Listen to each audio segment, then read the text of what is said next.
Student, कैसे हैं आप लोग। उम्मीद करता हूँ सब लोग ठीक होंगे, खैरियत से होंगे। तो स्टूडेंट, आज की इस वीडियो में हम CS 507 information system quiz number 2 जो है वो सॉल्व करने वाले हैं।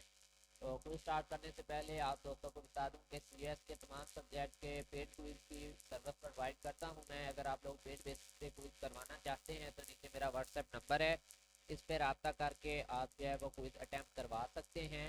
आपका क्विज पेड बेसिस पे किया जाएगा। तो करते हैं आज के क्विज को स्टार्ट। क्विज नंबर 1 जो है हमारा ओपन हो रहा है।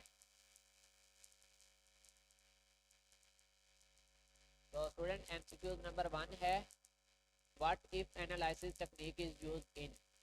तो स्टूडेंट, आपका जो करेक्ट आंसर है वो मॉडल ड्राइवन DSS है, जो कि आपका बिल्कुल करेक्ट आंसर है।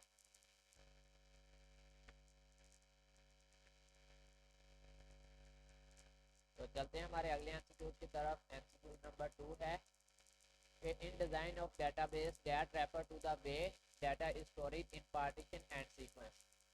तो स्टूडेंट, आपका जो करेक्ट आंसर है वो स्ट्रक्चर है, जो कि हमारे हैंडआउट्स में मौजूद है। अगर टाइम है अभी तो मैं आपको दिखा दूं। पेज नंबर 91 पे अगर आप जाएंगे तो structure refer to the way data is stored in partition and sequence. तो आपका जो करेक्ट आंसर है वो स्ट्रक्चर है। चलते हैं हमारे एमसीक्यू नंबर 3 की तरफ। तो स्टूडेंट, एमसीक्यू नंबर 3 जो है वो आपका ओपन हो रहा है, थोड़ा वेट करें।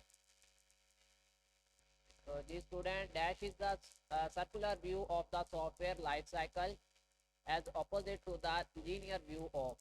तो स्टूडेंट, ये आपका स्पाइरल मॉडल एंड वाटरफॉल आएगा। हैंडआउट्स में पेज नंबर 98 पे जाएंगे तो वहाँ पे हमें बताया गया है जो आपका स्पाइरल मॉडल है वो आपका जो है वो waterfall linear view of the waterfall है, ठीक है, अपोजिट होता है इसके। तो आपका राइट आंसर क्या है?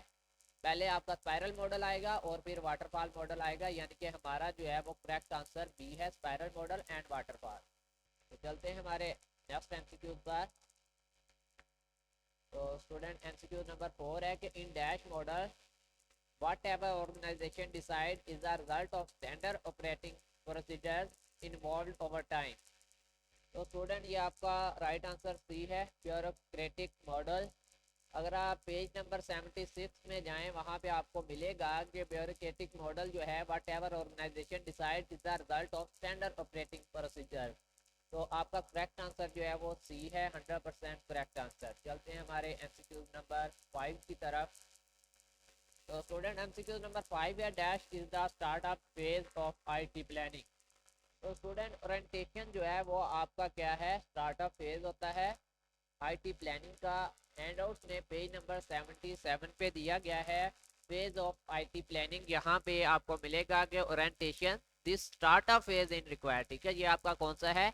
स्टार्टअप फेज होता है ओरिएंटेशन जो होता है आपके आईटी प्लानिंग का। तो ये आपका करेक्ट आंसर है।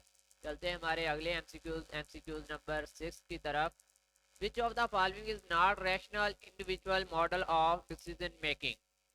तो स्टूडेंट, इसमें देखें तो सक्सेसिव वाला जो है हमारे पास आई थिंक नहीं है। अगर आप यहाँ पे जाएं तो आपको मिलेगा सक्सेसिव है, ठीक है, और इसके साथ रैशनल मैन है, रैशनल मैन यहाँ पे मौजूद है। और थर्ड वाला हमारा है गार्बेज और साइकोलॉजिकल। तो देख लेते हैं गार्बेज वाला है या फिर साइकोलॉजिकल है। तो ये वाला जो है आपका करेक्ट आंसर, गार्बेज कैन जो है वो मौजूद नहीं था, तो ये आपका करेक्ट आंसर है, ठीक है।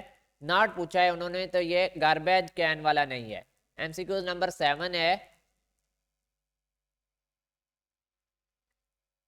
which of the following is software based production planning and inventory control system of material procurement and scheduling। तो स्टूडेंट, आपका जो करेक्ट आंसर है वो ए है, मटेरियल्स रिक्वायरमेंट प्लानिंग, जो आपके पेज नंबर 62 पे दिया गया है कि मटेरियल रिक्वायरमेंट प्लान, ठीक है, is a software based production planning and inventory control system for material procurement and scheduling, ठीक है। तो आपका राइट आंसर जो है वो मटेरियल रिक्वायरमेंट प्लानिंग है, जो कि आपके हैंडआउट्स में दिया गया है। एमसीक्यू नंबर 8 पर चलते हैं। Dash is the record of our enterprise past transactional and operational information. तो स्टूडेंट ये आपका जो करेक्ट आंसर है वो डाटा वेयर हाउस है। आप हैंडआउट्स में पेज नंबर 45 पे देखें तो वहाँ पे ये जो चीज़ आपको मिलती है वो डाटा वेयर हाउस वाले सेक्शन में मिलती है कि it is a primarily a record of our enterprise past transactional and operational information. तो ये जो है वो आपके डाटा वेयर हाउस वाले सेक्शन में आता है। तो डाटा वेयर हाउस आपका जो है वो 100% करेक्ट आंसर है।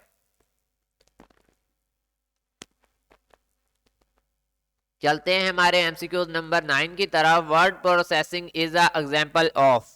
तो स्टूडेंट ये आपके ऑफिस ऑटोमेशन सिस्टम में आता है। आपका ये जो एग्जांपल है word is the example of office automation system, ठीक है। तो आपका जो करेक्ट आंसर है वो ऑफिस ऑटोमेशन सिस्टम है, ठीक है। यहाँ पे ये देख सकते हैं आप, दिया गया है कि word is the example of office automation system. ये आपका करेक्ट आंसर है, ठीक है, ऑफिस ऑटोमेशन सिस्टम। चलते हैं हमारे एमसीक्यूज नंबर 10 की तरफ। Integrated computerised manufacturing system combines the element of dash and dash. तो स्टूडेंट ये जो आपका राइट आंसर है वो डी है। आपके हैंडआउट्स में मौजूद है कि integrated computerised manufacturing system combine all of the element computer aided design and computer aided manufacturing, ठीक है। Computer aided design and computer aided manufacturing जो है वो आपका करेक्ट आंसर था। तो स्टूडेंट आपका क्विज जो है वो सॉल्व हो चुका है। इंशाल्लाह स्टूडेंट के 10/10 नंबर्स आएंगे। अगर आप लोग भी पेड बेसिस पे क्विज करवाना चाहते हैं तो नीचे मेरा व्हाट्सएप नंबर है, इस पर रब्ता करके आप जो है वो क्विज अटैम्प्ट करवा सकते हैं। तो मिलते हैं न्यू वीडियो में, तब तक के लिए अल्लाह हाफिज़, फ़ी अमानिल्लाह, अपना ख्याल रखिएगा।